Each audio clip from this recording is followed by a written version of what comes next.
कुंवर बेचैन जी ने कहीं लिखा है कि कोई उस पेड़ से सीखे मुसीबत में खड़े रहना, कोई उस पेड़ से सीखे मुसीबत में खड़े रहना कि जिसने बाढ़ के पानी में भी सीखा अड़े रहना। और मैं कई बड़े लोगों के छोटेपन से वाकिफ हूं, बड़ा मुश्किल है दुनिया में बड़े बनकर बड़े रहना। वाल्मीकि जी खड़े थे, दो पंछी प्रेम कर रहे थे, एक बहेली ने तीर मारा, एक पंछी मर गया, उनके मुख से फूट पड़ा मां निषाद प्रतिष्ठाम। कविता की यात्रा वहां से प्रारंभ हुई और कविता की यात्रा इस तरह बढ़ी कि योगेश्वर भगवान श्री कृष्ण को भी उपदेश देना था तो उन्होंने गीता जैसी कविता का सहारा लिया। पृथ्वीराज चौहान को अपने शत्रु को मारना था तो चंद्रबरदाई ने कहा मत चूके चौहान, वो कार्य भी कविता ने किया। जब पूरा देश मुगलों के आक्रमण से त्रस्त था, परेशान था, तब भूषण की कविता थी जिसने शिवाजी को खड़ा किया। और विश्वास मानिए, ये जो कवि इस मंच पर हैं, ये राष्ट्रीय कवि संगम का लोगो जो यहाँ पर लगा है, इससे संबंध जो 5000 कवि हैं, ये राष्ट्र जागरण धर्म हमारा का मर्म लेकर के, उसका उद्देश्य लेकर के पूरे देश में जा रहे हैं। और विश्वास कीजिए कि फिर से कोई शिवाजी खड़ा होगा, फिर से कोई अर्जुन खड़ा होगा, फिर से कोई पार्थ खड़ा होगा और इस महाभारत के रण को जीतेगा, इसको विजयी बनाएगा। और उसमें किसी की महत्वपूर्ण भूमिका होगी तो वो कविता की भूमिका होगी। कविता बहुत विराट चीज होती है। कुंवर बेचैन जी ने कहीं लिखा है और मैं इसके साथ इस कार्यक्रम को प्रारंभ कर रहा हूं। कुंवर बेचैन जी ने लिखा कि पूरी धरा भी साथ दे, पूरी धरा भी साथ दे तो और बात है, और तू जरा भी साथ दे तो और बात है। पूरी धरा भी साथ दे तो और बात है, तू जरा भी साथ दे तो और बात है। चलने को तो चल रहे हैं एक पांव से भी लोग, पर दूसरा भी साथ दे तो और बात है। मेरा निवेदन है, एक बारी पीछे तक पूरा सदन जोरदार तालियां बजा करके इस कवि सम्मेलन को प्रारंभ करने की आज्ञा प्रदान करे। मैं प्रथम कवि के रूप में जिस कवि को आपके सामने आमंत्रित करना चाहता हूं वो संस्कार का कवि है, वो अंगार का कवि है। उनकी कविताएं जब आप सुनेंगे तो आपका रोम रोम खड़ा होगा और आपके भीतर जो रक्तचाप है आपका, निसंदेह उसकी ध्वनि जो है, उसका जो गति है वो बढ़ जाएगी। कहीं प्रोफेसर वागीश दिनकर जी ने लिखा कि युग की सुप्त शिराओं में, युग की सुप्त शिराओं में कविता शोणित भरती है, युग की सुप्त शिराओं में कविता शोणित भरती है। वह समाज मर जाता है जिसकी कविता डरती है। मैं जिस कवि को आमंत्रित करना चाह रहा हूं उसकी कविता कभी डरी नहीं, हुंकार करके बोली, ललकार करके बोली। मेरा आशय है रोहित चौधरी इटावा जी से वो मंच पर आए और मैं आमंत्रित करता हूं उनको शिवोम अंबर जी की उन पंक्तियों के साथ कि या तो बदजलन हवाओं का रुख मोड़ देंगे हम, या खुद को वाणी पुत्र कहना छोड़ देंगे हम। जिस दिन भी हिचकिचाएंगे लिखने से हकीकत, कागज को फाड़ देंगे, कलम को तोड़ देंगे हम। जोरदार तालियों के साथ इस विशिष्ट मंच को प्रणाम करता हूं और आप सबकी उपस्थिति को प्रणाम करता हूं। बहुत अच्छा संचालन छोटे भाई दास आरोही आनंद कर रहे। उन्होंने कहा कि संस्कार का कवि आया है। मैं आपको बता दूं कि मैं इटावा से आया हूं। कितना संस्कार हमें पता। और इटावा बहुत पवित्र तीर्थ स्थल है। संस्कार ऐसे ही नहीं आते इटावा वालों में।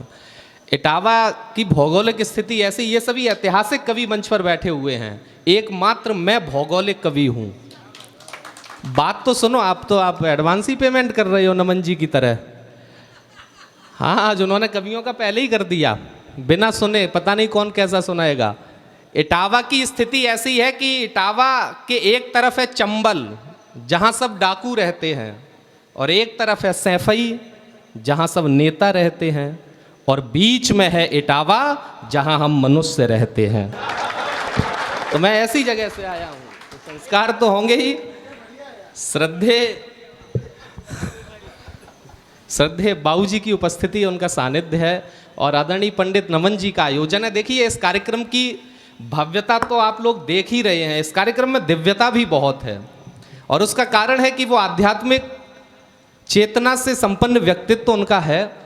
और इस कार्यक्रम की जो संकल्पना है वो भी प्रभु राम, राजा राम से भगवान राम बनाने वाला जो वनवास काल उनका था, उसमें जो सर्वाधिक महत्वपूर्ण 12 वर्ष एक जगह उनके बीते वो चित्रकूट धाम है। इस कार्यक्रम की जो संकल्पना है वहीं संजोई गई थी और ये कार्यक्रम भी वहीं से उनके मन में आया था करना है। और तुलसी पीठ में आज के युग तुलसी श्रद्धेय पूज्य स्वामी रामभद्राचार्य जी के सानिध्य में उनके समक्ष उन्होंने ये कहा था कि मैं दिल्ली में एक कार्यक्रम करूंगा। तो निश्चित रूप से इस कार्यक्रम में दिव्यता भी है और बाबूजी के नेतृत्व में हम सभी लोग चित्रकूट गए थे तुलसी पीठ में, तभी उन्होंने आमंत्रण दे दिया था। आइए, मैं टीम लंबी है, समय सीमित है, मैं 4 पंक्तियों से सीधे सीधे बात प्रारंभ करता हूं। मंच का भी आशीष चाहता हूं, आपका भी, कि मुझको चाहत कभी नहीं है आसमान के तारों की, मुझको चाहत कभी नहीं है आसमान के तारों की,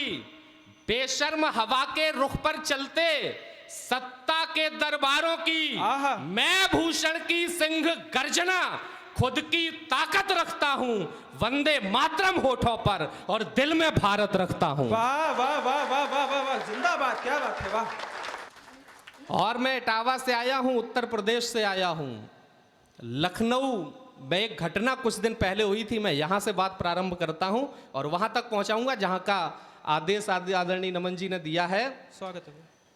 रामचरितमानस, आज आपने बहुत संस्कृति की बात की कि इसे हमें सुरक्षित रखना है, बचाना है, हमें संस्कार देने वाली जो सबसे पूज्य धार्मिक पुस्तक हमारी है श्री रामचरितमानस, वो जला दी गई थी, फाड़ दी गई थी लखनऊ में।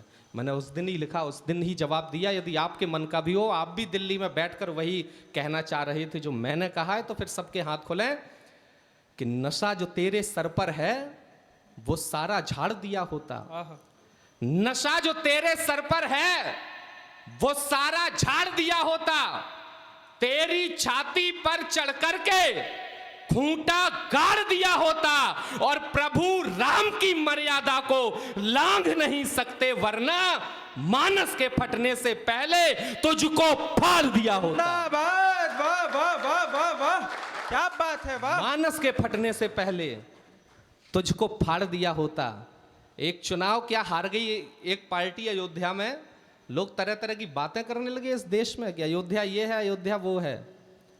अभी तक जो विपक्षी बताते थे कि फैजाबाद लोकसभा है, चुनाव जीतने के बाद कह रहे हैं नहीं अयोध्या है।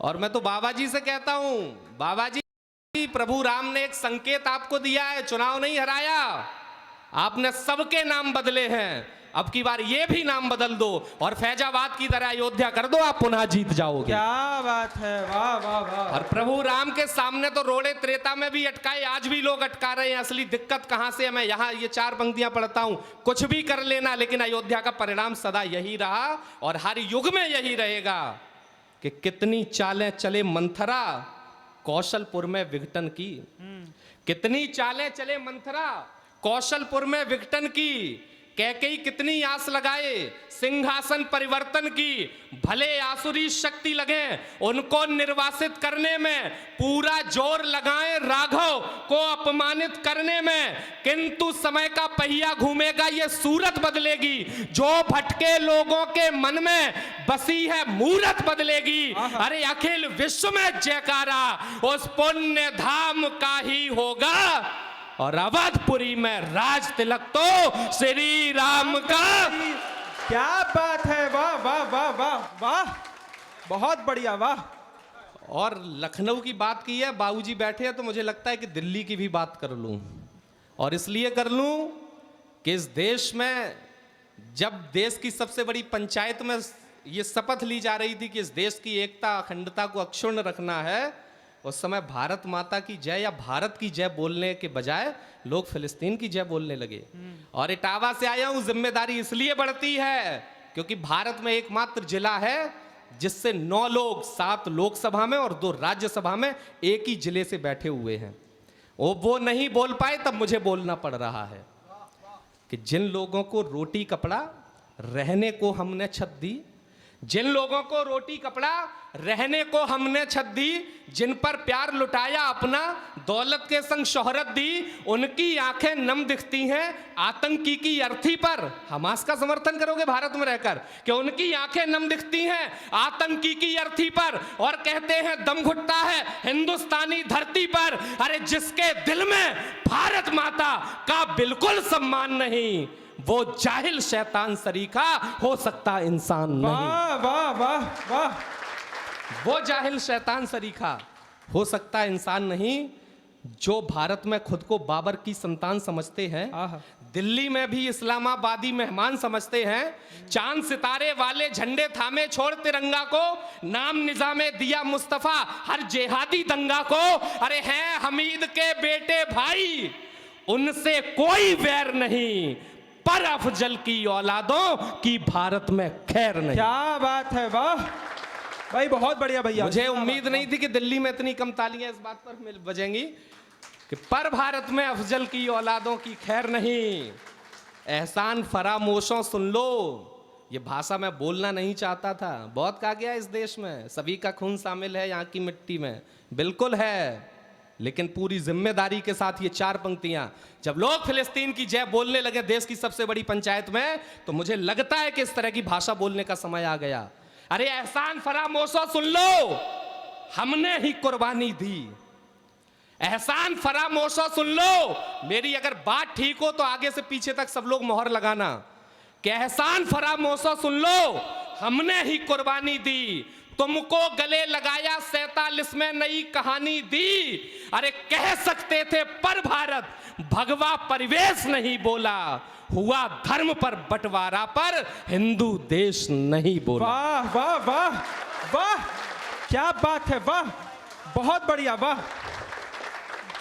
ये है हमारा कलेजा, ये है हमारा 56 इंची सीना कि हुआ धर्म पर बंटवारा पर हिंदू देश नहीं बोला, लेकिन अब हम जाग चुके हैं, वार नहीं सह सकते हैं, अपनी पीठ पे जेहादी तलवार नहीं सह सकते हैं। गजवाए हिंद के मंसूबे अपने जहनों से दूर करो, ना हमको अब उंगली टेढ़ी करने पर मजबूर करो। भारत में रह करके पाकिस्तानी चाल चलोगे तुम, तो फिर जन्नत की हूरों से जाकर रोज मिलोगे तुम।